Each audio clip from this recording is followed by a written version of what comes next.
सफीदों में रहने वाली 24 साल की सुहानी, जिन्होंने अपने माँ बाप की मर्जी के खिलाफ कोर्ट मैरिज कर ली थी, उन्होंने अपने माँ बाप की जो बात नहीं मानी उसका मुआवजा अपनी जान गंवाकर देना पड़ा। दुनिया में माँ बाप से ज़्यादा प्यार करने वाला आपको कोई नहीं मिलेगा। आज हम बात करते हैं सफीदों में रहने वाली एक 24 साल की सुहानी नाम की लड़की की। नरवाने के पास एक गांव होता है सींसर।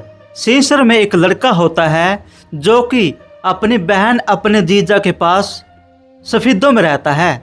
सफीदों में उस लड़के का जो जीजा होता है उसकी सीएससी की दुकान होती है। वो लड़का भी अपने जीजा के पास सीएससी पर उनका हाथ बढ़ाता है। सफीदों की रहने वाली सुहानी नाम की लड़की जो कि अक्सर सीएससी पर आती जाती रहती है। लड़के और सुहाने की आपस में बात होती है और एक दूसरे के साथ शादी करने का फैसला ले लेते हैं। सुहानी के जो माँ बाप होते हैं, परिवार वाले होते हैं, उनको ये बात मंजूर नहीं होती। वो उस लड़के के जो जीजा है और उसकी बहन है उसके पास जाते हैं। उनको कहते हैं कि हम इस बात पे सहमत नहीं हैं, हम हमारी लड़की की शादी आपके लड़के के साथ नहीं कर सकते क्योंकि हमारी जाति अलग है और आपकी जाति अलग है।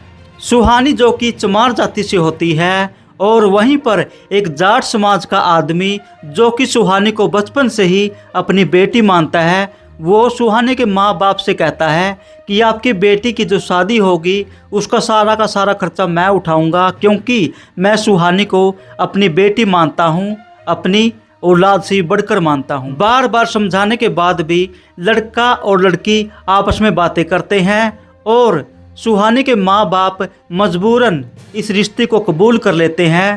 तभी वो जो जाट जाति का जो आदमी होता है उसके साथ डिस्कस करने के बाद सुहानी के माता पिता उस लड़के के साथ जो कि सींसर का रहने वाला है उससे शादी कर देते हैं। शादी 5 जनवरी 2025 को होती है। शादी होने के बाद वो लड़का और सुहानी सींसर गांव में आकर रहने लगते हैं। उसके बाद सुहानी के माता पिता का कहना है कि जो ससुराल पक्ष के लोग हैं वो हमारी बेटी के साथ अक्सर मारपीट करते थे।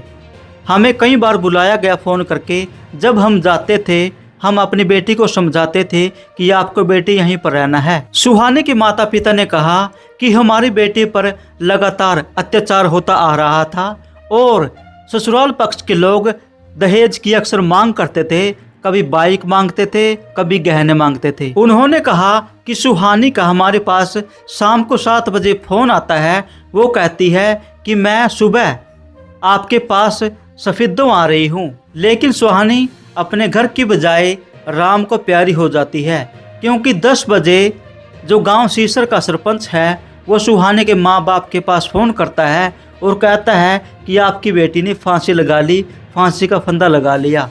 उसके बाद सुहानी को सरकारी जो कि नरवाना का हॉस्पिटल है वहाँ पर ले जाया जाता है और उसका पोस्टमार्टम वगैरह किया जाता है। वहीं पर सुहानी के माँ बाप और जो जाट समाज का व्यक्ति है वो भी वहाँ पर पहुँच जाते हैं। उनका कहना है कि हमारी बेटी ने खुद फांसी नहीं लगाई, उसको मारा गया है, उसके बाद फांसी पर लटकाया गया है। उनका कहना है कि सुहानी का जो पति है, सुहानी की सास, सुहानी का ससुर, सुहानी की ननद और नंदोइया, इन 5 लोगों पर उन्होंने गंभीर आरोप लगाए हैं कि इन्होंने ही हमारी बेटी को मारा है, उसके बाद हमारी बेटी को फांसी पर लटका दिया है। अभी फ़िलहाल पुलिस इस मामले की जांच कर रही है। जो भी बातें सामने आएगी निष्पक्ष उसी के आधार पर पुलिस कार्रवाई करेगी। अब ये सारा का सारा मामला संदेह पर टिका हुआ है, लेकिन पुलिस की कार्रवाई होने के बाद ये सारा का सारा मामला सामने आ जाएगा कि सुहानी की मौत कैसी हुई है। ओके दोस्तों, मिलते हैं आप लोगों को नेक्स्ट वीडियो में। तब तक के लिए जय हिंद।